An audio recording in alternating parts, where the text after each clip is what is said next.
अस्सलाम वालेकुम। मैं हूं आसिम सिद्दीकी, आपका दोस्त, आपका भाई और एडसे ट्रेनर। आज जो पर्सनैलिटी हमारे साथ है वो बड़ी फेमिलियर और बहुत ही एक्सपर्ट एसईओ और डिजिटल मार्केटर हैं। मतलब कि इतने एक्सपर्ट हैं कि उनकी मैंने प्रोफाइल सारी रीड की भाई की, तो बिलीव करें मैं पूरी रीड नहीं कर सका, इतनी माशाल्लाह उनकी हाईटेक जो है उनके अंदर स्किल जो है मौजूद है। जबकि एज भी उनकी आप देख रहे होंगे कि इतनी ज़्यादा नहीं है, बट अल्हम्दुलिल्लाह बहुत प्रोफेशनल और इंटरनेशनल प्रोजेक्ट्स के ऊपर जो है भाई काम कर रहे हैं। तो let's welcome our guest Umar Faheem MBA. जी उमर भाई, अपने बारे में हमारी ऑडियंस को कुछ बताइएगा काइंडली। जज़ाकल्लाह Asim, thank you so much for inviting me to your show. अच्छा जी, चलिए जी, ब्रीफ इंट्रोडक्शन देता हूँ। नाम आप सबको पता होगा, उमर फहीम, और by qualification I am an MBA marketing graduate. 2014 में मैंने एमबीए किया था university of management and technology से with a full 4.0 GPA, scholarship, demerit award.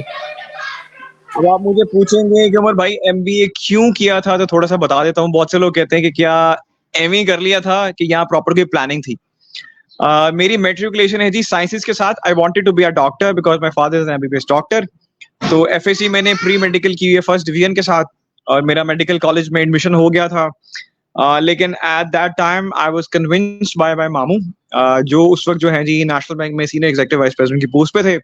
तो वो जो कह लो कि एक लाइफस्टाइल था, वो जो एक ऑफिस था, एक स्पेशियस सा कैबिन था, वो मुझे बड़ा अट्रैक्ट कर गया। तो मैंने कहा यार डॉक्टरी भी is a very noble profession, but मुझे जो है ना स्विच करना चाहिए कुछ इस तरह के डोमेन में। या तो मामू ने कहा कि बीकॉम कर लो, क्योंकि 2008 में ना बीकॉम बहुत कॉमन था। मतलब हर बंदा जो है ना बीकॉम करता था, फिर आगे आप एमकॉम कर लेते थे, यहाँ आगे अब एमबीए कर लेते थे। तो मैंने कहा नहीं यार, बीकॉम नहीं करना, बीबीए की तरफ जाना है। तो बीबीए में एडमिशन लिया, उसके प्रॉपर सब्जेक्ट्स पढ़े, प्रॉपर देखा तो समझ आई marketing, business, English, computer science, everything is being covered in that degree. तो वो किया। उसके अंदर मेरा 3.5 सीजीपीए आया। तो उस वक्त मुझे भाई खुद से ना एक बड़ी सी कह लो कि गुस्सा आया, और मैंने कहा यार अब मैंने करना है एमबीए, लेकिन मैंने लेना ना उसमें पूरा का पूरा 100% स्कॉलरशिप है। बीबीए मेरी 65% स्कॉलरशिप थी, मेरे मेरिट के ऊपर, मेरे मार्क्स के ऊपर। तो मुझे चाहिए थी 100% स्कॉलरशिप। तो मैंने एमबीए में एडमिशन लिया। मार्केटिंग में मेरा इंटरेस्ट था, सप्लाई चेन में मेरा इंटरेस्ट था, तो मैंने जी एमबीए में एडमिशन ले लिया। और एमबीए में जितनी मेहनत की, खास तौर पे मुझे प्रोजेक्ट्स का बहुत ज्यादा शौक था एमबीए में। मेरे एमबीए में 11 सब्जेक्ट्स थे, तो मेरी कोशिश यही थी कि उन 11 सब्जेक्ट्स में mid terms and final terms की मैं प्रोजेक्ट्स करवाता था, फोकस ग्रुप करवाता था। यानी कि जो हम पढ़ते थे कॉन्सेप्ट्स, उनको जाके प्रैक्टिकल कंपनीज में जाके विजिट करता था, और वो जाके इंप्लीमेंट करके प्रोजेक्ट्स ही फॉर्म में लेके आया करता था। तो क्लास वाले मुझे परेशान से होते थे कि यार ये कौन सा बंदा है कि जो एग्जाम्स नहीं देना चाहता, मिड टर्म्स नहीं देना चाहता, फाइनल एग्जाम नहीं देना चाहता। क्योंकि मेरा बिलीव था कि अगर मैंने वहां पे भी रट्टा लगा के आगे पास आउट होना है ना, तो कल को जो भी जॉब करूंगा ना, मुझे वो बेनिफिट नहीं मिलेगा। तो मुझे उसको प्रैक्टिकल इंप्लीमेंटेशन जरूरी है। एनीवेज जी, एमबीए कर लिया, अल्लाह का शुक्र है 4.0 जीपीए निकला, स्कॉलरशिप निकली, डीमेरिट अवार्ड निकले। 5 इंटर्नशिप्स मैंने की थी, 2 गवर्नमेंट जॉब, 2 गवर्नमेंट इंटर्नशिप्स थी, 3 आपकी जो है इंटरनेशनल इंटर्नशिप्स थी, प्राइवेट आपकी इंटर्नशिप थी। मेरा पूरा प्लान था कि मुझे एमबीए मार्केटिंग के बाद जो है ना किसी ऑर्गेनाइजेशन को ज्वाइन करना है, where I will be sitting with the directors, CEOs, decision makers, जहां पे मैं स्ट्रैटेजीज उनको बताऊंगा कि ये स्ट्रैटेजीज आप ऐसे इंप्लीमेंट करें तो ये आपको रिजल्ट देंगे। क्योंकि 2014 में समझते थे लोग जी एमबीए मार्केटिंग का मतलब है is a salesman, I mean उसने सेल्स करनी है, मतलब जो मर्जी कह लो जी सेल्स करनी है। और मेरा बड़ा स्ट्रांग बिलीव है कि भाई अगर आपने एमबीए मार्केटिंग किया है तो सेल्स, अल्टीमेटली सेल्स ही होनी है। लेकिन मेरा कंसर्न है यार, ये हाथ फैला के सेल्स करने वाला काम मुझे समझ नहीं आता। It's not my cup of T. काम ऐसा करो या स्ट्रेटजीज ऐसे इंप्लीमेंट करो, प्रोडक्ट ऐसा हो, उसकी वैल्यू प्रपोजिशन ऐसी सेट करो कि कस्टमर खुद आपके पास आए। आपका प्रोडक्ट जो है ना, वो हम कहते हैं ना मैग्नेटिक इफेक्ट, वो उसके थ्रू क्लाइंट को घसीट के लेके आओ या खींच के लेके आओ, जिस तरह मर्जी वो क्लाइंट इंप्रेस होकर आपके पास आए। तो जी एमबीए के बाद मेरा मैंने यूनिवर्सिटी से मैंने टेस्ट दिए, स्टाइलो में मेरी जॉब हो गई as a territory incharge manager. That was a retail job, sales job. और साथ ही में मैंने एक अमेरिकन कंपनी के लिए अप्लाई किया था, अल्फा क्रीम टावर में, डिजिटल मार्केटिंग की जॉब के अंदर। तो वहां सैलरी कम थी, वहां 25,000 थी। स्टाइलो में मैंने टेस्ट क्लियर किए, पैनल इंटरव्यू क्लियर किए, 30,000 सैलरी थी। 3 महीने की ट्रेनिंग के बाद टेरिटरी मैनेजर बन जाना था, लेकिन वो मुझे लेके जा रहा था रिटेल और सेल्स के अंदर। और मुझे रिटेल सेल्स में बिल्कुल भी नहीं जाना था, जबकि मुझे 5,000 कम सैलरी मिल रही थी। अल्फा क्रीम टावर में अमेरिकन कंपनी थी, एफिलिएट मार्केटिंग वाला उसका कॉन्सेप्ट था। मैंने उनको as a social media marketer join कर लिया और मुझे पता था यार कि वहां पे मेरा जो है ना पाला पड़ेगा अंग्रेजों के साथ, तो ऑब्वियसली थोड़ी सी इंग्लिश भी इंप्रूव हो जाएगी, थोड़ा सा नॉलेज भी इंप्रूव हो जाएगा और सीखने को भी मिलेगा।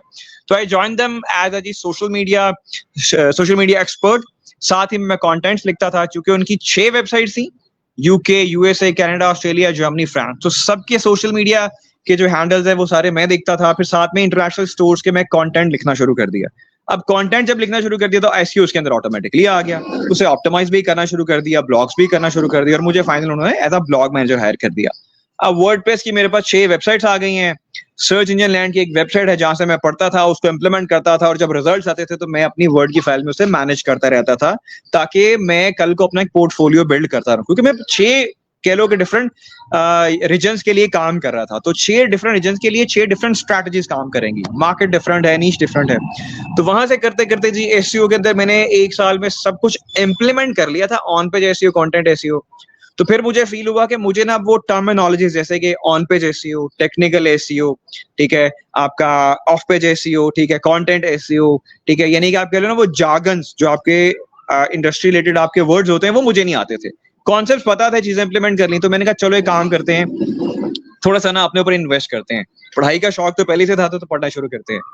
तो सर्च किया तो साहिल खन्ना एक इंडियन बंदा है जिसने 14 लाख रुपए खर्च किया था, 2015 की बात बता रहा हूँ, और उसने 1000 स्पेशलाइजेशन कह लो या सर्टिफिकेशंस की थी इंटरनेशनल। अब मुझे बहुत फील हुआ यार चलो किसी पाकिस्तानी को ढूंढते हैं कि किस पाकिस्तानी ने ये किया। मैंने बहुत सर्च किया 3-4 माह, कोई पाकिस्तानी नहीं मिला। क्या हो सकता है किसी ने शो नहीं किया होगा। तो साहिल खन्ना मेरी इंस्पिरेशन। मैंने कहा पैसे तो मैंने लगाने नहीं है यार, ये तो बड़ा काम खराब है। उसका था इंटरनेशनल एक इंडियन उसका इंस्टीट्यूट है डिजिटल मार्केटिंग का, उसने पैसे जो है 14 लाख खर्च किया, उसको वैल्यू फॉर मनी मिली, उसने वो रिकवर कर लिया अपने कोर्सेज सेल करके। तो मैंने जी शुरू कर दिया अपना स्पेशलाइजेशन शुरू कर दी। गूगल की पहली फंडामेंटल्स ऑफ डिजिटल मार्केटिंग की जो स्पेशलाइजेशन है 26 मॉड्यूल्स की, मैंने 9 घंटे में क्लियर कर ली। क्योंकि मुझे कॉन्सेप्ट्स पता थे, चीजें मैं इंप्लीमेंट कर चुका था, मेरे लिए सिर्फ जो टर्म्स हैं वो मेरे लिए नहीं थी और मुझे उनको याद करना था। जब आप टर्म्स बोलते हो ना, बेशक आपको बैकएंड में आपका एक्सपीरियंस है कि नहीं है, पाकिस्तान में अनफॉर्चुनेटली आप टर्म्स बोलोगे तो अगला समझेगा यार ही इज अ चैंप। बड़ी सीधी सी बात है, ठीक है। तो मैंने वो टर्म सारी याद करना शुरू कर ली, मुझे समझ आना शुरू हो गई। उसके बाद जी करते करते करते करते आज तक, अभी इस वक्त तक मेरे पास 675 इंटरनेशनल स्पेशलाइजेशंस हैं। Digital marketing, content, SEO, social media, lead generation, sales. दुनिया की किसी यूनिवर्सिटी, किसी ऑर्गेनाइजेशन का आप नाम लें, आई हैव इट दैट। और मैंने 628 अपनी स्पेशलाइजेशन मेरे यूट्यूब चैनल पे मैंने पब्लिक की हुई हैं फ्री में। आपने 1 रुपया भी नहीं देना। Criteria is a bit difficult that you have to score 80% marks in their exams. अब इससे होता क्या है, देखिए मैं लोकल अदारे हैं वहां से भी कर सकता हूँ स्पेशलाइजेशन, मैं जा भी सकता हूँ, हैंड्स ऑन ट्रेनिंग भी मुझे मिलेगी, लेकिन मैं इंटरनेशनल प्लेटफॉर्म पर जाता हूँ। मैं यूडेमी पे बहुत ज्यादा चीजें देखता हूँ, मतलब मुझे बहुत वहां से कॉन्सेप्ट मिलते हैं। लोग शायद सर्टिफिकेट्स के लिए उसको यूटिलाइज करते हैं, मेरा कंसर्न होता है कि नहीं यार, वो जो अंग्रेज एक नॉलेज दे रहे हैं ना, वो जो स्ट्रेटजीज बता रहे हैं ना, वो मुझे समझने के बाद मुझे इसे इंप्लीमेंट करना है। यहाँ पे क्वेश्चन है, बच्चे कहते हैं कि सर हम पोर्टफोलियो कैसे बनाएं, कि अगर हमने कोई इंटरनेशनल प्लेटफॉर्म से कुछ सीखा, फॉर एग्जांपल एसईओ सीखा, अब हम उसको कैसे इंप्लीमेंट करें। आप गूगल पे जाइए, लिखिए how to create a free website. अब तो वो एआई के थ्रू आपको कुछ ही सेकंड्स में आपको जो है ना फ्री वेबसाइट बन जाती है, लेकिन गूगल पे अगर आप जाएं तो आपको थोड़ा सा अगर आप रिसर्च करें तो वर्डप्रेस के ऊपर आप अपनी एक वेबसाइट सेट कर सकते हैं आसानी से, मेरे से आधे घंटे के अंदर अंदर कर सकते हैं, ठीक है। और अगर मैं उसका हिसाब लगाऊं जी तो बेसिक भी अगर मैं कह लूं तो साल का 10,000 खर्चा आ जाएगा, अगर मैं होस्टिंग थोड़ी सी ज्यादा भी लगा दूं तो साल के अगर आप 10,000 खर्च करते हैं, 12 पे डिवाइड करें, आपको समझ आ जाएगा मंथली फीस कितनी उसकी बनती है आपकी, ठीक है। वहां से 1,000 रुपए भी नहीं बनेगी, 800-900 बनेगी। तो 800-900 के अंदर आप उस चीज को इंप्लीमेंट खुद कर सकते हैं, अपनी वेबसाइट के ऊपर खुद ऑप्टिमाइज कर सकते हैं। अगर ये भी नहीं करना, फ्री वेबसाइट्स हैं, wix.com है, heat.com है, गूगल की अपनी वेबसाइट है, उसको जाके ऑप्टिमाइज कीजिए। टाइटल टैग्स भी मिलते हैं, मेटा डिस्क्रिप्शन भी मिलती हैं, वो ऑप्टिमाइज कीजिए। अगर ये भी नहीं आता, फेसबुक पे आप सब मौजूद हैं, फेसबुक ऑप्टिमाइज कीजिए, इंस्टाग्राम ऑप्टिमाइज कीजिए, ट्विटर ऑप्टिमाइज कीजिए, लिंक्डइन ऑप्टिमाइज कीजिए। मैंने ये सब कुछ ऑप्टिमाइज किया हुआ है। गूगल पे जाके लिखिए सर्टिफाइड डिजिटल स्ट्रेटजिस्ट इन पाकिस्तान, तो आपको दिखेगा गूगल के पहले सफे पे जो पहले 10 रैंक्स ऑर्गेनिकली आते हैं वो सारे मेरे आते हैं वहां पे। और इसी बेसिस पे मैंने जो है ना गिनीज वर्ल्ड रिकॉर्ड में एप्लीकेशन सबमिट की हुई है कि अल्लाह ताला करे कि यहाँ से भी कोई सबब बन जाए। तो MBA मार्केटिंग है, स्कॉलरशिप है, 675 स्पेशलाइजेशंस हैं, 600 स्पेशलाइजेशन पे 2 साल पहले खान साहब की गवर्नमेंट में जो है जी बड़ा एक अच्छा कह लो कि इनिशिएटिव उन्होंने लिया। उन्होंने मुझे अप्रिशिएट किया, अवार्ड ऑफ एक्सीलेंस मिला गवर्नर पंजाब की तरफ से, चौधरी सरवर साहब की तरफ से कि इस बंदे के जी 600 उस वक्त मेरी स्पेशलाइजेशन थी। 4 रिसर्च पेपर मेरे यूएस जर्नल में पब्लिश हो चुके हैं। अगर उसकी कॉस्ट की बात करूं तो मेरे ख्याल से 3.5 मिलियन PKR बनता है, लेकिन 1 रुपया भी नहीं दिया, ठीक है। और अगर अब आप किसी एक्सपीरियंस की बात करूं तो इट्स बीन 16 ईयर्स, 16 साल हो गए। अब मैंने यहाँ पे एक चीज क्लियर करनी है। बहुत से लोग कहते हैं भाई आपकी एज कितनी है? 50 का तो मैं लगता नहीं हूँ। 33 मेरी एज है, 33 साल का मैं हूँ। अब आप लोग कहते हैं जी 33 साल का बंदा है, बुढ़ा भी नहीं है और 16 साल का तजर्बा है, तो यहाँ तो ये गलत बोल रहा है, यहाँ ये कह लो कि छोड़ रहा है। अब आप लोगों को मैं एक बात समझाने जा रहा हूँ। मैंने कोई 2-3 क्लास से नौकरी करना शुरू नहीं की, ठीक है। 2014 से मैंने अपनी जॉब शुरू की है। अब 2014 से लेके आज 2024 है, तो ये बन गया आपके 10 साल, ठीक है जी, 10 साल हो गए। अगर मैं एक कंपनी के लिए काम करता हूँ 1 साल, तो मुझे एक्सपीरियंस मिलता है वहां से 1 साल का। अब अगर मैं 4 कंपनियों के लिए 1 साल में काम करता हूं तो मुझे 4 डिफरेंट कंपनियों से एक्सपीरियंस लेटर मिलता है, ठीक है जी। तो वो आपके 4 साल का एक्सपीरियंस बन जाता है। भाई मैंने 4 कंपनीज के लिए काम किया हुआ है। मेरा अगर मैं जॉब का एक्सपीरियंस की बात करूं तो वो मेरा 12 साल का एक्सपीरियंस बनता है। 4 साल मैंने फ्रीलांसिंग की है, वो भी आपसे स्टूडेंट से मुझे कुछ कहा कि सर फाइवर के ऊपर जो है ना क्लाइंट नहीं मिलता, मतलब फाइवर सर छोटे क्लाइंट्स देते हैं, $5, $10, $15, $20 या मैक्स $100, ये सारे आप लोग कहते हो। अब वक्त पे मिलते ओके मैं ठीक है। अब वक्त पे जो है ना वो आपको मिलते हैं बड़े क्लाइंट्स। अच्छा जस्ट मिनट। अब वक्त पे आपको मिलते हैं जी बड़े क्लाइंट्स, क्योंकि आप अर्ली बेसिस पे काम कर रहे होते हो, आपकी रेपुटेशन अच्छी होती है, क्रेडिबिलिटी अच्छी होती है। फाइवर जो है ना वो आपको क्लाइंटेल जो है ना वो छोटी मिलती है। तो इसी चीज को मैंने ट्राई किया। मैंने जाके फाइवर पे थोड़ी सी चीजें वगैरह टेस्टिंग की और मैंने जैसे कहते हैं ना अच्छे बड़े $1000 वाले क्लाइंट्स भी फाइवर से ब्रेक किए हुए हैं, ठीक है। और अल्लाह का शुक्र है कि 1 साल के अंदर मेरी पूरी टेस्टिंग हो चुकी थी। अब यहाँ पे मेन जो मैं आपको बात बताने वाला हूँ, आप लोग समझते हैं कि ये सारी की सारी चीजें जो है ना उमर भाई ने तो कह लो जी के प्लेट में रख के किसी ने मुझे दे दी। I don't belong from elite किसी क्लास से मैं बिलोंग नहीं करता। अभी फिलहाल मैं मिडिल क्लास से बिलोंग करता हूँ, ठीक है। मैंने बहुत स्ट्रगल्स देखी हैं लाइफ में। पेशेंस मेरे में बहुत ज्यादा है, बहुत ज्यादा पेशेंस है, ठीक है। My father is a self made doctor, ठीक है। और शायद हमने बचपन में बहुत सी चीजों के लिए हम तरसे हैं। अब जो भी चीज हम कहते हैं ना वो जो भी दिल चाहता है वो हम ले लेते हैं, ठीक है। लेकिन अब मजे की बात है वो दिल चाहता नहीं है। तो मैं आपको जो मैं बताने लगा हूं ना कि भाई आपको लगता है कि शायद किसी ने मुझे प्लेट में रख के दे दिया है। अभी मैंने आपको कुछ महीना पहले मैंने आप लोगों को बताया था जी कि यूएस की कंपनी से मुझे SEO डायरेक्टर की पोस्ट आई थी, ठीक है, जो कि उन्होंने मुझे खुद अप्रोच किया था लिंक्डइन के थ्रू। मैंने सब कुछ उन्हें डिटेल्स वगैरह की, उन्होंने मेरे 3 से 4 इंटरव्यूज हुए, साइकोलॉजिस्ट से मेरे इंटरव्यू हुए। और सॉरी टू से पाकिस्तानियों के बारे में बड़ा ही बुरा इंप्रेशन है, क्योंकि मैं उस जगह पे हूँ। मुझे पता है कि पाकिस्तानियों के बारे में बाहर के लोग, खासतौर पर यूएस वाले, क्या सोचते हैं। आप में से ओके मैं अभी दे रहा हूँ 2 मिनट्स। तो आप में से मेजोरिटी लोग समझते हैं जी कि हमने लिंक्डइन पे उमर भाई ने बता दिया जी कि यूएस की जॉब्स आई हुई हैं, आप लोगों को रिमोट जॉब्स का मैंने बताया अप्लाई करो। आप लोग कहते हो जी हमने अप्लाई किया सर वहां से तो ना होगी। प्रोफाइल आपने अपना लिंक्डइन का ऑप्टिमाइज किया नहीं होता, ठीक है। मैंने आप लोगों को बताया हुआ है जी कि मुझे लिंक्डइन से इंटरनेशनल और लोकल सारी कंपनियों से खुद ऑफर आती है।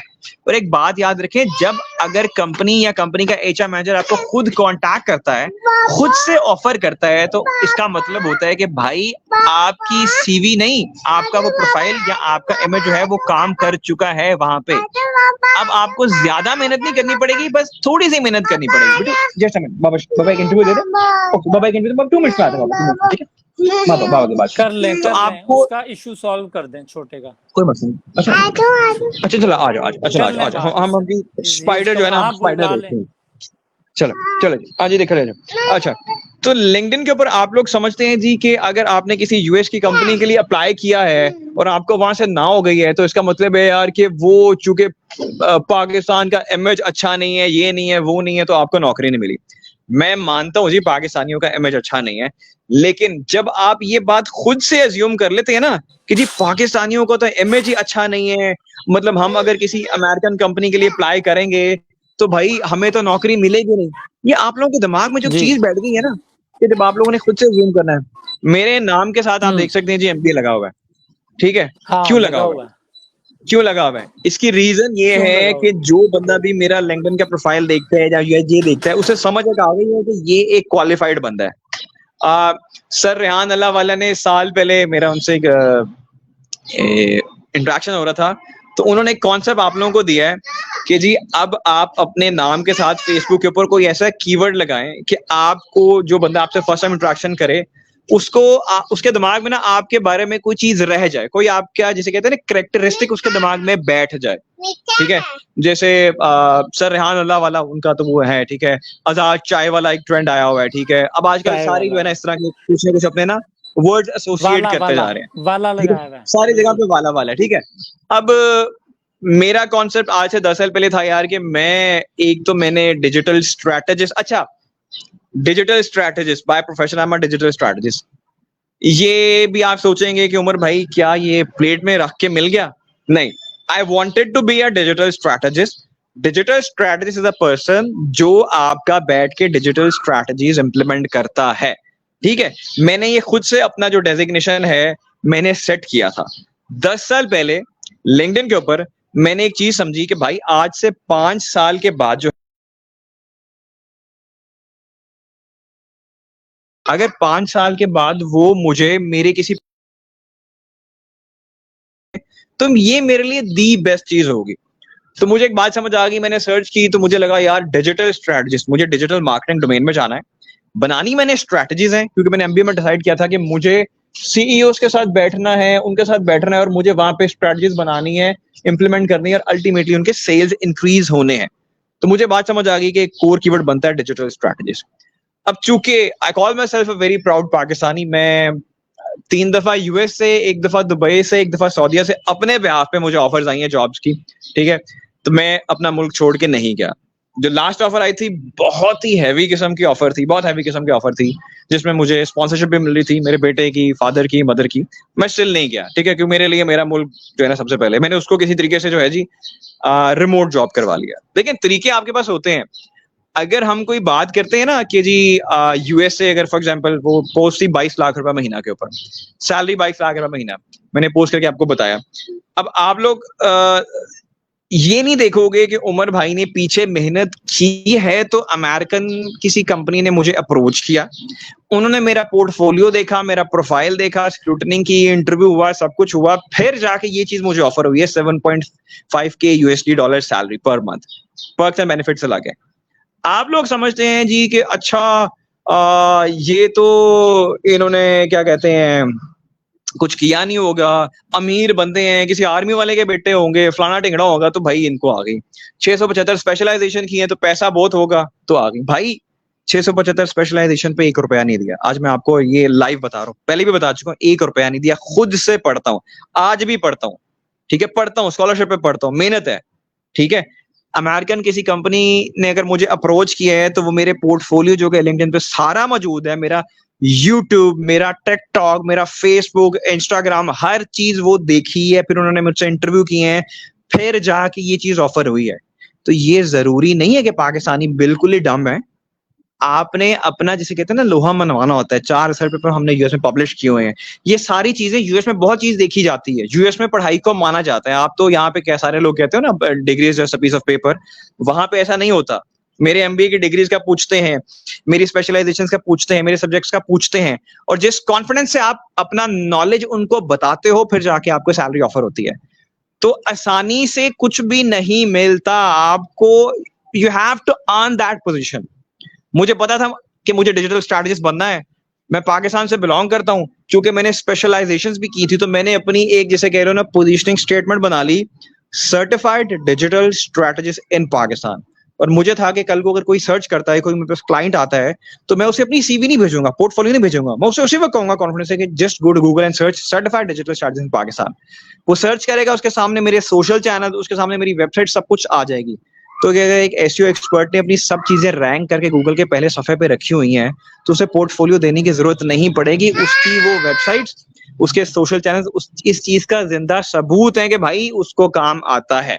इसे कहते हैं लाइव पोर्टफोलियो, जो आपका पोर्टफोलियो बोलता है।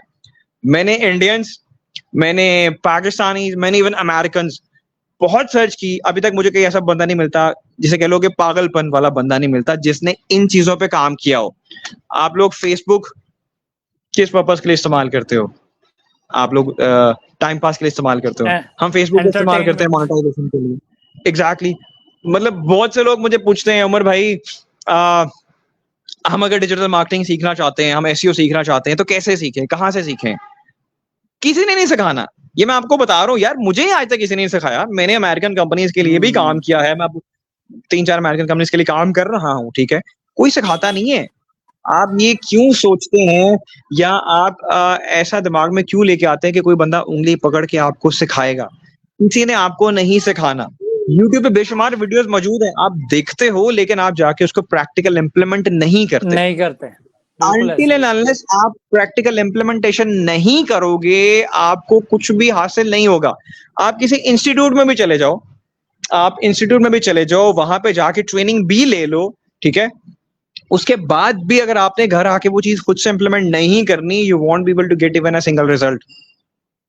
मुझे पता है कि अगर मेरे सामने एक मेहरान कार खड़ी है, तो मैं उसको डिजिटल मार्केटिंग स्ट्रैटेजी से उस मेहरान कार को अगर बेचना चाहूं, तो मैं उसको ऑडी की प्राइस पे बेच सकता हूं। ये मैं एक बहुत बड़ा आप लोगों से क्लेम कर रहा हूं कि अगर मेरे पास एक मेहरान गाड़ी है जिसकी प्राइस अभी लेते हैं जी 10 लाख रुपए है, 1 मिलियन उसकी प्राइस है, तो मैं उसको 1 करोड़ रुपए की बेच सकता हूं। वो इसलिए मैं आपसे कह रहा हूं कि मैंने अपने पिछले 16 साल के कैरियर के अंदर, मैंने आप कह लो कि $10 वाली जो प्रोडक्ट्स हैं, $10 वाली प्रोडक्ट्स मैंने $1000 की बेची हुई है।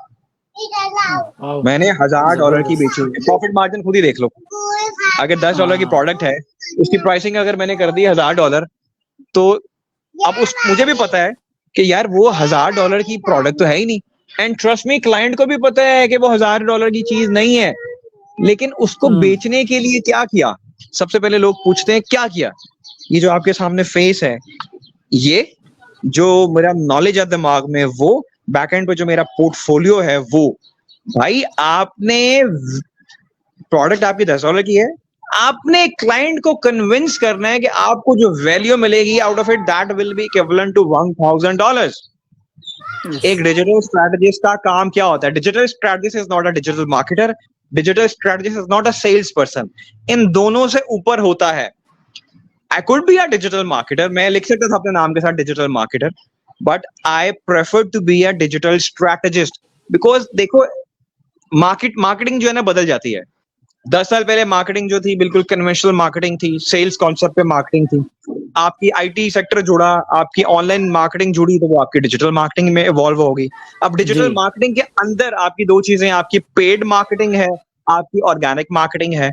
2020 की सर्च इंजन की रिपोर्ट है कि यूएस के अंदर 2020 में अगर किसी बंदे ने कोई प्रोडक्ट परचेज करना है, कोई प्रोडक्ट परचेज करने जा रहा है, तो 94% of the market prefer to go for the organic results of that product instead of paid ads. तो यूएस में अगर आप प्रोडक्ट बेच रहे हो, है मेरा जी उमर भाई, ये क्वेश्चन है मेरा। अब ये आपको पता है, इस साल ई कॉमर्स इंडस्ट्री और जो अपनी प्राइवेट वेबसाइट बनाकर बैठे हुए थे, गूगल ने तबाही मचा दी। मतलब डी रैंक हुई हैं बहुत सारी साइट, और ई कॉमर्स बिजनेसेस डेड हो गए हैं। तो उसकी वजह मुझे एग्जैक्ट बताइए। देखें, ये अभी नहीं, ये हमेशा होता है। ये हमेशा होता है जी कि 3 या 6 महीने बाद जो है ना, गूगल का कोई ना कोई जी अपडेट आना होता है, एल्गोरिथम चेंज आना होता है, ठीक है। देखें, गूगल जो है ना, गूगल वो क्लीन कर रहा है। गूगल की प्रायोरिटी है जी कि अगर यूजर कोई क्यूरी डालता है, तो मैं उसके अकॉर्डिंग जो बिल्कुल बेस्ट प्रोडक्ट है, बेस्ट इंफॉर्मेशन वाली वेबसाइट है ना, या इंफॉर्मेशन वाला कोई ब्लॉग है, वो मैं यूजर को शो करूं, ठीक है। अब एक है आपका व्हाइट हैट एसईओ, जिसे हम कहते हैं प्योर आपका जेन्युइन एसईओ है, ठीक है। ऑर्गेनिक एक आपका है जी ब्लैक हैट एसईओ। ठीक है। एक है जी आपका ब्लैक हैट बिल्कुल। एसईओ, उसमें हम कहते हैं जी बिल्कुल ही वो आप लोगों ने कीवर्ड स्टफिंग की होती है, बॉट्स को कुछ बता रहे होते हैं, यूजर्स को कुछ बता रहे होते हैं, ठीक है। बैकलिंक्स तो आप लोगों ने उसमें परचेज खुद से किए होते हैं, और वो ऐसी भी वेबसाइट्स के बैकलिंक्स होते हैं कि अल्टीमेटली वो आपको जितनी जल्दी ऊपर लेके जाती है ना वेबसाइट गूगल के अंदर, हमेशा बात याद हाँ। रखिएगा, अगर आपने 2 नंबरी की है for example black hat SEO, ठीक है, ब्लैक हैट एसईओ अगर आपने किया है, वो आपको जितना स्पीड से गूगल के अपना रैंकिंग में लेके जाएगा ना, गूगल की नजरों में भी आप उतनी जल्दी आएंगे। जितनी जल्दी गूगल की नजरों में हाँ। आएंगे और आपने गूगल को समझ आ जाएगा कि 2 नंबरी की है, उतनी जल्दी वहां से आप डी रैंक भी हो जाएंगे, इनफैक्ट डी लिस्ट भी हो जाएंगे, ठीक है। तो मेजॉरिटी लोग जो है ब्लैक हैट एसईओ करते हैं। अब आ जाए एक और है जी ग्रे हैट एसईओ, उसे हम कहते Solution। हैं 50% 2 नंबरी, हाँ बिल्कुल। 50% जो है ना ईमानदारी, ठीक है। 50 तो नंबर 50% 2 एक नंबरी है, नंबरी। 50% ईमानदारी है, ठीक है। अगेन वो भी मिक्स एंड मैच होता है, वो आप कर लेते हो, वो भी आपको रैंक कर देता है। फॉर एग्जांपल आपने सारा कंटेंट ही एआई से जनरेट करके बना दिया, आपने अपनी तरफ से उसके अंदर कुछ डिटेल्स ऐड ही नहीं की, ठीक है। कीवर्ड्स आपने प्लेस कर दिए निकाल के, अच्छा यहाँ कुछ आपने बैकलिंक्स वगैरह लगा दिए, ठीक है। ओ या कुछ आपने बैकलिंक्स वगैरह लगा दिए इसके अंदर, वो आपकी वेबसाइट जो है ना रैंक होगी, टाइटल ऑप्टिमाइज कर दी, मेटा ऑप्टिमाइज कर दी, रैंक होगी। बट आपकी गूगल की जब अपडेट आनी है, गूगल ने क्लीन करना है, गूगल ने देखना है कि ऐसी वेबसाइट जिसके अंदर बिल्कुल कंटेंट बेसिस के ऊपर ऑप्टिमाइजेशन हुई है कि नहीं। फॉर एग्जांपल अगर आप एप्पल सर्च करो गूगल पे जाके, मेरी इंटेंशन है जी एप्पल फ्रूट सर्च करने की, लेकिन मैंने गूगल पे लिखा एप्पल, अब मेरे सामने एप्पल खाने वाला कोई नहीं आ रहा, मेरे सामने एप्पल इनकॉर्पोरेशन की प्रोडक्ट्स आ रही हैं। इसको हम कहते हैं सेमेंटिक सर्च। ये जो एप्पल इनकॉर्पोरेशन वाले हैं लोग, उन्होंने अपने हर लिंक से, अपने हर कंटेंट से, अपने हर प्रोडक्ट से गूगल को यकीन दिला दिया कि इफ समवन सर्चेस एप्पल तो फ्रूट की बजाय एप्पल के प्रोडक्ट्स वहां पे सारे के सारे आएंगे, ठीक है। अब सही। जब आपने सारा का सारा कंटेंट अपना किसी थर्ड पार्टी टूल को यूज नहीं करना, कंटेंट आपके पास है वेबसाइट का, प्रोडक्ट्स आपके पास है, हर पेज की एसईओ डिफरेंट है, आपका हर पेज एक जो है लैंडिंग पेज है, ठीक है जी। आपकी एक वेबसाइट जिसके फॉर एग्जांपल 100 प्रोडक्ट्स हैं, 100 लिंक्स बन गए, 100 पेजेस बन गए, 100 पेजेस की 100 जो है एसईओ की स्ट्रैटेजीज डिफरेंट है। पाकिस्तान में समझा जाता है जी कि एसईओ 60 कैरेक्टर्स का टाइटल टैग, 139 कैरेक्टर्स की मेटा डिस्क्रिप्शन, 50 to 70 कैरेक्टर्स का यूआरएल और 5 से 6 कीवर्ड्स आपने डाल दिए, एसईओ हो गई। हाँ, ऐसे ही लोग समझते हैं। मैं भी ऐसे समझता हूँ। या this is just 5% of the SEO, ये सिर्फ 5% एसईओ है, बाकी 95% कहाँ है? बाकी 95% एसईओ तो आप लोग करते हैं, बाकी 95% एसईओ तो आप लोग छोड़ देते हो। अब आप लोगों ने ये चीज आपने ऑप्टिमाइज कर दी, ठीक है जी, आपने कीवर्ड्स भी डाल दिए, आपने जी अपना हमारी आवाम जब बैकएंड से बहुत भागती है, एआई से डिस्क्रिप्शन भी लिखवा ली हमने, एआई से डिस्क्रिप्शन भी लगवा ली, एआई से हमने कंटेंट भी जनरेट करा ली। हाँ अब ठीक है।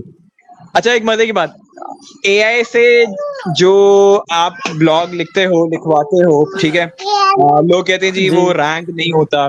मैंने टेस्टिंग करनी थी तो मैंने 500 वर्ड्स का एक ब्लॉग निकाला, एआई से कंटेंट निकाला, लेकिन उसके बाद उसके ऊपर कह लो कि बेसिक कंटेंट एसईओ की स्ट्रेटजीज मैंने इंप्लीमेंट की, ठीक है।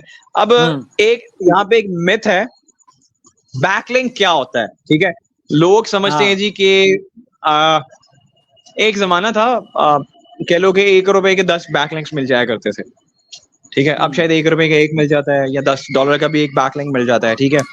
पाकिस्तान में एक कॉन्सेप्ट है, थर्ड पार्टी वेबसाइट के ऊपर आपकी एक वेबसाइट है, आपका एक प्रोडक्ट है, ठीक है जी। आपने क्या किया, आपने जी अपने कंटेंट राइटर से ब्लॉग लिखवाया, ठीक है, 700 वर्ड्स का ब्लॉग लिखवाया, उसके अंदर आपकी वेबसाइट के 2 लिंक है, एक इमेज है, ठीक है। वो आपने ब्लॉग लिखवा के एक थर्ड पार्टी वेबसाइट है जिसका पाकिस्तानी जो सोचते हैं एसईओ के बंदे, पीए बहुत अच्छा है, पेज अथॉरिटी बहुत अच्छी है, उसका डोमेन अथॉरिटी बहुत अच्छी है, उसके ऊपर ट्रैफिक बहुत ज्यादा आ रही है गूगल एनालिटिक्स के स्टैट्स देख के, तो आपने कहा यार, और ये मेरी नीश से रिलेटेड है, तो आपने कहा यार इनसे कहेंगे यार अपनी वेबसाइट के ऊपर हमारा एक ब्लॉग पब्लिश कर दो, ठीक है जी। वो आपसे $10 ले लेंगे, $50 ले लेंगे, हो सकता है कभी कभी $100 भी ले लेते हैं। अब मान के चलते हैं $10 नहीं चले, $100 करते हैं, बड़ी वेबसाइट $100 आपने उसे ब्लॉग के दिए, उसने अपनी वेबसाइट पे ब्लॉग पब्लिश कर दिया, आपकी जेब से 30,000 रुपया चला गया, आपने वहां पे ब्लॉग पब्लिश कर दिया। ये ऑफ पेज एसईओ में बताने जा रहा हूँ, ब्लॉग वहां पब्लिश आपने कर दिया। अब मुझे एक बात बताओ, आपका ब्लॉग रैंक कैसे हुआ? वेबसाइट किसकी है? दूसरे बंदे की। ब्लॉग किसका पब्लिश हुआ है? दूसरी वेबसाइट के ऊपर। ब्लॉग का जो लिंक बनेगा वो आपकी डोमेन से बनेगा? वो आपकी डोमेन से तो बनेगा ही नहीं, वो उसकी डोमेन से बनेगा। कल को अगर वो ब्लॉग रैंक होगा तो भाई ट्रैफिक उसकी वेबसाइट पे आएगी कि आपकी वेबसाइट पे आएगी? उसकी ट्रैफिक वेबसाइट पे ट्रैफिक आएगी ना। अब उस डेफिनेटली ब्लॉग उसकी गुडविल इंप्रूव होगी। एग्जैक्टली आपका तो कुछ इंप्रूव नहीं हुआ, आपने तो पहले से 30,000 भी दे दिया। अब वो आपने ब्लॉग के अंदर 2 लिंक लगाए हैं, ठीक है जी। अब उस लिंक से जब बंदा क्लिक करके, उनका कोई यूजर क्लिक करके आपकी वेबसाइट पे आएगा तो भाईजान वो रेफरल ट्रैफिक होगी, वो ऑर्गेनिक ट्रैफिक नहीं होगी, उसको रेफरल ट्रैफिक कहते हैं। तो आप रेफरल ट्रैफिक ले रहे हो, रेफरल ट्रैफिक आपकी ऑर्गेनिक रैंकिंग्स कैसे इंप्रूव करेगी? मतलब वो तो ऑर्गेनिक फिल्टर रैंकिंग होके आएगा। अगर 100 आपकी ट्रैफिक आई है तो आपको तो 10-20 आ गई, 80 तो उधर चली गई और गुडविल भी उसकी इंप्रूव हो गई। एग्जैक्टली आप कहते हो जी हमारा ब्लॉग रैंक हो गया, आपका ब्लॉग कैसे रैंक हुआ? उसकी वेबसाइट रैंक हुई। अभी दूसरी बात, मजे की बात, अब चूंकि वो वेबसाइट ऐसी है जी, लोगों से पैसे लेके ब्लॉग पब्लिश करती है, वो बैकलिंक्स भी लगाते हैं, सब कुछ करते हैं। अल्लाह ना करे जी वो वेबसाइट अगर बंद हो गई किसी वजह से, ठीक है, या डीलिस्ट हो गई, मैं कहता हूँ जी बंद ही हो गई, तो वो जो आपके $100 के आपने आर्टिकल पब्लिश किए हैं वो तो गया, बिल्कुल गए। आपका $100 भी गया, आपकी अगर वो थोड़ी बहुत आपको रेफरल ट्रैफिक आ रही है आपकी वो भी गई, तो आपका तो लॉस हो गया। अब उससे बेहतर है कि उसी ब्लॉग को अपनी डोमेन पे पब्लिश करें, कंटेंट एसईओ करें, ऑन पेज एसईओ करें, सोशल मीडिया पे उसको शेयर करें, तो भाई कुछ टाइम के बाद जब वो रैंक होगा तो बेसिकली आपकी वेबसाइट रैंक होगी, आपकी वेबसाइट रैंक होगी, आपको ऑर्गेनिक सर्च मिलेगी, ऑर्गेनिक सर्च मिलेगी तो आपकी ऑर्गेनिक रैंकिंग्स बढ़ेगी। तो एसईओ से आपकी वेबसाइट को ऐसे फायदा पहुंचेगा। अच्छा उमर भाई, ये मैंने आपसे जो पहला क्वेश्चन किया, सेकंड उसी का ही लिंक है कि बहुत सारे डी रैंक हुई हैं, ई कॉमर्स के बिजनेसेस उड़ गए हैं, ईबे का प्लेटफॉर्म के 22,000 अकाउंट्स जो हैं बैन हुए हैं। अब उसका सोल्यूशन क्या है मुझे बताएं, क्या हमें बैक टू बेसिक्स पे जाना चाहिए, चाहे कोई भी शख्स है? देखें, कोई भी आपका ऑनलाइन स्टोर है, ठीक है, उसके ऊपर 10 प्रोडक्ट्स पड़े हैं, 10 प्रोडक्ट्स हैं, उन 10 प्रोडक्ट्स की डिस्क्रिप्शन भी होगी।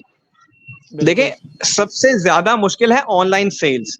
फिजिकल सेल्स तो कर सकते हो ना, मैं आपको कन्विंस करता हूँ, मुझे पता है यार, यहाँ पे मुझे लग रहा है यार इस बंदे के ना फिजिकल एक्सप्रेशन थोड़े से डाउन हो रहे हैं, तो मैं अपनी आवाज जरा चेंज करूंगा और मैं आपको और कन्विंस कर लूंगा, मुझे पता है।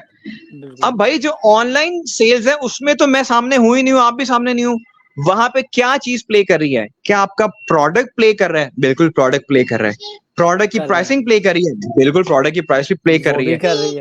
अब वो जो डिस्क्रिप्शन है, वो जो कंटेंट है, हम कहते हैं कंटेंट इज किंग। आपका प्रोडक्ट का जो कंटेंट आपने लिखा हुआ है वो कंटेंट एक्चुअल में कस्टमर को ट्रिगर करेगा कि ये चीज परचेज करनी है कि नहीं। पहले आपके प्रोडक्ट की पिक्चर बिल्कुल करेगी, ठीक है, प्राइसिंग भी मैटर करती है, प्राइसिंग भी मैटर करती है, लेकिन सबसे ज्यादा चीज मैटर करती है कि जो आपने प्रोडक्ट के बारे में कंटेंट लिखा हुआ है, जो आपने एक्सप्लेन किया हुआ है, वो आपने कितना अच्छा लिखा हुआ है। अच्छी अंग्रेजी नहीं मैं कह रहा यहाँ पे, गलत लोग समझते हैं जी अच्छी अंग्रेजी लिख दी, तो नहीं, अच्छी अंग्रेजी भी लिखिए, लेकिन कुछ एक होता है ना प्रोडक्ट की यूनिक सेलिंग प्रपोजिशन आपने सेट करनी है, उसके ऊपर आपने पहले देखना है जी कि कोई भी प्रोडक्ट आपका जो भी है, पहले तो सर्च करना है कि भाई लोग एक्चुअल में उस प्रोडक्ट को क्या की फ्रेजेस के थ्रू सर्च कर रहे हैं। गूगल आपको दे देता है, एलएसआई कीवर्ड्स आपको दे देता है, ठीक है, गूगल आपको ऑटो सजेशंस दे देता है, आपको पता चल जाता है उस प्रोडक्ट के बारे में कि ये करके लोग सर्च कर रहे हैं, ठीक है। अब जो आपने सजेशन वगैरह निकाल ली, उसको अपने हेडिंग्स के फॉर्म के अंदर, कीवर्ड्स के फॉर्म के अंदर बोल्ड करके थोड़ा सा कंटेंट में एनरिच कीजिए। अब कंटेंट में सिर्फ कीवर्ड्स को घुसाना नहीं है, you have to create a meaningful content around those keywords. Google का जो अब आपका रैंक ब्रेन है वो समझता है इस चीज को कि सिर्फ कीवर्ड्स घुसा देने से वो रैंकिंग नहीं देगा। अब वो समझेगा कि भाई इसने जो कीवर्ड इस्तेमाल किए हैं, जहां जहां किए हैं, उसके इर्द गिर्द इसने किस किस्म का कंटेंट बनाया है, क्या आपने कीवर्ड्स को प्रॉपर्ली इनकॉर्पोरेट किया है कि नहीं, ये आ जाएगा आपका शॉर्ट कंटेंट। इसमें एक और क्वेश्चन मेरा आ जाता है कि इट मींस कि अगर गूगल का जो माइंड है वो हमें एक्सेप्ट कर लेता है और ब्रिलियंट कंटेंट समझता है, तो पहला स्टेप जी ये है कि गूगल आपको समझे कि यार ब्रिलियंट है, फिर वो सर, रिकमेंडेशन देगा लोगों को। मेरी बात सुने। आप अगर यहाँ पे किसी कंटेंट राइटर से कहें कि भाई आपका ई कॉमर्स का अगर कोई प्रोडक्ट है, मुझे इस हाँ प्रोडक्ट के ऊपर 2000 वर्ड्स का ब्लॉग लिख के दो, प्रॉपर रिसर्च एंड डेवलपमेंट करके। कितने बंदे हैं जो 2000 वर्ड्स का ब्लॉग लिखेंगे? वो कहेंगे भाई पागल हो गए, 2000 का वर्ड्स, इतना लंबा ब्लॉग कौन लिखता है, इतना लंबा हाँ कंटेंट कौन पढ़ता है? अब मुझे एक बिल्कुल बात ऐसे। बताएं, YouTube के ऊपर जब आप वीडियोस मोनेटाइज करते हैं, जो वीडियो आपकी 8 मिनट से लंबी होती है, उसमें आपको जो है एड्स शुरू में, दरमियान में और आखिर में और इन बिटवीन कहीं भी एड्स प्लेस करने की ऑप्शन आपको YouTube देता है। अब जो आपकी शॉर्ट्स हैं, जो आपकी बिल्कुल। रील्स हैं, जो 1 मिनट से छोटी हैं, उसमें तो यहाँ शुरू में या हम्म, आखिर में खुद ही प्लेस कर देता है ना। हाँ लॉन्गर बिल्कुल पीस ऐसे ऑफ ऑटो है। Content, longer form of videos को यूट्यूब भी भाईजान जिसे कहते हैं ज्यादा प्रेफर करता है, क्योंकि लोग ज्यादा देर तक बैठेंगे यूट्यूब के ऊपर, एंगेजमेंट टाइम यूट्यूब का बढ़ेगा, पैसे और रेवेन्यू यूट्यूब को भी तो बनेंगे ना। शॉर्ट से कितने रेवेन्यू असल बनेंगे? कम बनेंगे, बेशक वो वायरल जल्दी कम होती हैं। बनेंगे। अब आ जाए वेबसाइट के हाँ ऊपर, लॉन्गर पीस ऑफ कंटेंट की बात करते हैं। आप सर्च कीजिए, निकालिए जरा के गूगल जो है 1700 वर्ड्स, कम से कम 1700 वर्ड्स के ब्लॉग को कहते हैं गूगल अच्छा है, ठीक है। फोर्ब्स के ऊपर था लास्ट ईयर के 2200 वर्ड्स का, 2300 वर्ड्स का। हब स्पॉट कहते हैं जी 2500 वर्ड्स का ब्लॉग होना चाहिए। जितना बेटी तो ना नहीं, जितना आपका लंबा ब्लॉग होगा, आपके अंदर उसे ऑप्टिमाइज करने की ऑप्शंस उतनी ज्यादा मिल जाएंगी। क्योंकि आपने सिर्फ टाइटल थोड़ी ऑप्टिमाइज करना है, आपने मेटा डेटा थोड़ी ऑप्टिमाइज करना है। इमेजेस हैं, इमेजेस आप लोग अपलोड करते हो, उसको जो है बस ऑल टैग लगा देते हो। नो बेटा, no no no no no no no, alt tag लगाते हो और आप समझते हो इमेज ऑप्टिमाइज हो गया। भाई इमेज ऑप्टिमाइजेशन की पूरी स्ट्रैटेजीज हैं। इमेज अपलोड करने से पहले सिस्टम में उसे किस तरह ऑप्टिमाइज करना है वो आप लोगों को नहीं पता। फिर जाके उसके बाद आपने ऑल टैग्स लगाने हैं, फिर जाके उसे रीनेम करना है, वो चीजें बाद की हैं। आप पहली चीजें नहीं करते। वेबसाइट का आपने ब्लॉग लिखना है 2000 वर्ड्स का, तो कैसे लिखना है, उसमें क्या चीजें होनी चाहिए, बैकलिंक्स क्या है? देखें, बैकलिंक मैं समझा देता हूं थोड़ा सा आप लोगों को। बहुत से लोग कहते हैं बैकलिंक क्या होता है। बैकलिंक एक एक्सटर्नल लिंक होता है, ठीक है जी। आपको लगता है जी बैकलिंक का मतलब है जी मेरी वेबसाइट किसी थर्ड पार्टी वेबसाइट से जुड़ गई है, ठीक है, तो वहां से जूस पास हो रहा है। मैं एक ब्लॉग लिख रहा हूँ जी, डिजिटल मार्केटिंग, डिजिटल मार्केटर पे मैं एक ब्लॉग लिख रहा हूँ, एग्जांपल दे रहा हूँ। अब इसके अंदर डेफिनेटली मुझे बताना है जी डिजिटल मार्केटिंग क्या है, डिजिटल मार्केटिंग की अगर कोई डिग्री है तो वो क्या है, डिजिटल मार्केटर की सैलरी क्या है, ये चीजें मुझे बतानी है। डिजिटल मार्केटिंग की स्पेशलाइजेशन कहाँ से कर सकते हैं? ना बेटा ना, दैट्स बैड। अब यहाँ पे अगर मुझे बताना है जी कि डिजिटल मार्केटिंग की अगर कोई डिग्री है, तो मुझे बताना पड़ेगा फलानी यूनिवर्सिटी ये डिजिटल मार्केटिंग की डिग्री कराती है। तो जहां पे मैं डिजिटल मार्केटिंग की डिग्री का एक वर्ड इस्तेमाल कर रहा हूँ, तो वहां पे मैं एक लिंक लगाऊंगा मैं उस यूनिवर्सिटी की जो ये डिग्री कराती है। वो जो मैंने कंट्रोल सी करके अपनी वेबसाइट पे आके कंट्रोल वी करके लिंक पेस्ट करके एंकर टेक्स्ट लगाया ना कीवर्ड के ऊपर, वो आपका बैकलिंक है। अब आप कहेंगे भाई ये बैकलिंक नहीं, ये तो एक्सटर्नल लिंक है। भाईजान ये नेचुरल तरीका है बैकलिंक जनरेट करने का। एक 2000 वर्ड्स के ब्लॉग के अंदर आपने 15 वेबसाइट्स के एक्सटर्नल लिंक रिलेटिव, उसका एक प्रॉपर क्राइटेरिया, उस क्राइटेरिया को फॉलो करके आपने 15 एक्सटर्नल लिंक्स लगाने हैं। 1 से 3 माह के अंदर अंदर आपका कंटेंट ठीक है, आपने लिंक सही लगाए हैं, आपके एक्सटर्नल लिंक्स जो है वो आपके नेचुरल तरीके से बैकलिंक्स में कन्वर्ट हो जाते हैं। ये प्रैक्टिस मैंने 2020 से 2021 में की थी, and I generated 2.5 lakh natural backlinks for a US based website. मुझे किसी वेबसाइट पे जाके जो है बैकलिंक्स परचेज नहीं करने पड़े, मुझे ये तो कहीं नहीं गया, कमाल। नेचुरल तरीके से। और मैं यही प्रैक्टिस इंप्लीमेंट करता हूँ। हाँ, उसका क्राइटेरिया है कि मुझे किसी थर्ड पार्टी वेबसाइट को जो लिंक लगाना है वो किस क्राइटेरिया से लगाना है, वो क्राइटेरिया मैंने डिफाइन किया हुआ है, उस क्राइटेरिया को मैं फॉलो करता हूँ, उसके थ्रू जाके फिर वो चीज होती है। अब आप एक्सटर्नल प्रोडक्ट्स, जो आप अपना ई कॉमर्स का आप जो बात करें प्रोडक्ट की, अब अपना जो प्रोडक्ट है उसका सारा का सारा जो है आपने डिस्क्रिप्शन वगैरह लिख दी प्रॉपर तरीके से, 500 वर्ड उसमें आपने मैक्सिमम लिख दिए। अब आपको एक लॉन्गर पीस ऑफ कंटेंट भी चाहिए, तो आप क्या करें, एक ब्लॉग लिखिए उसी प्रोडक्ट के बारे में, ठीक है, उसकी प्रॉज एंड कॉन्स के बारे में, उसकी वैल्यू के बारे में। कम से कम 2000 वर्ड्स का प्रोडक्ट ब्लॉग लिखिए, उस प्रोडक्ट का वहां पे लिंक भी डालिए, उसकी प्राइसिंग भी डालिए, वैल्यू फॉर मनी लोगों को बताएं। लॉन्गर पीस ऑफ कंटेंट लोगों को कन्विंस करेगा। आपने एक प्रोडक्ट के ऊपर जो है, एक तो उसका पूरा प्रोडक्ट पेज है, एक प्रोडक्ट का ब्लॉग है, ठीक है। ट्रैकिंग बोल्ट के लिए मैंने काम किया था, उनका था मोटर बाइक ट्रैकर, एक प्रोडक्ट था, उसका प्रोडक्ट पेज था, और एक हमने उस पर लगाया ब्लॉग, दोनों को आपस में लिंक कर दिया, एप्लीकेशन भी जोड़ दी, दोनों रैंक हो गए। मोटर बाइक ट्रैकर इन पाकिस्तान पे प्रोडक्ट भी रैंक हो गया, ब्लॉग भी रैंक हो गया। तो हमें ब्लॉग से ट्रैफिक आ जाती थी और प्रोडक्ट से भी ट्रैफिक आती थी, तो हमारी उसकी सेल्स अल्टीमेटली बढ़ गई। तो longer piece of content actually helps you in generating sales if you have implemented basic content SEO strategies rightly. That's very bad. जबरदस्त उमर Sir, भाई, जबरदस्त मैं जबरदस्त। आपसे आपने ना थोड़े हाँ, से टाइम में ना मैं बड़ा जबरदस्त आप जो है वो सही, मैं आपसे ना इजाजत अफ्तारी चाहूंगा, का असल टाइम में हो ना गया। हाँ अफ्तारी का टाइम मेरा रोजा है, वो अजान हो गया। ओह स्लो स्लो। तो मैं नेक्स्ट दोबारा कोई सेशन कर लेंगे, चलें आप कर उसमें फिर लें, मैं मैंने आपको ना एक क्वेश्चन आपसे डिटेल बता इनबॉक्स में, दूँ, हाँ दोबारा करना है मैंने। दोबारा सेशन कर लेंगे, ठीक है। सिर्फ लास्ट में एक चीज आपसे मैं पूछूंगा ऑफ पेज। चलें ठीक है, ठीक है, ओके ओके, अल्लाह हाफिज, अल्लाह हाफिज, थैंक यू जज़ाकल्लाह, थैंक यू। जज़ाकल्लाह, अल्लाह हाफिज।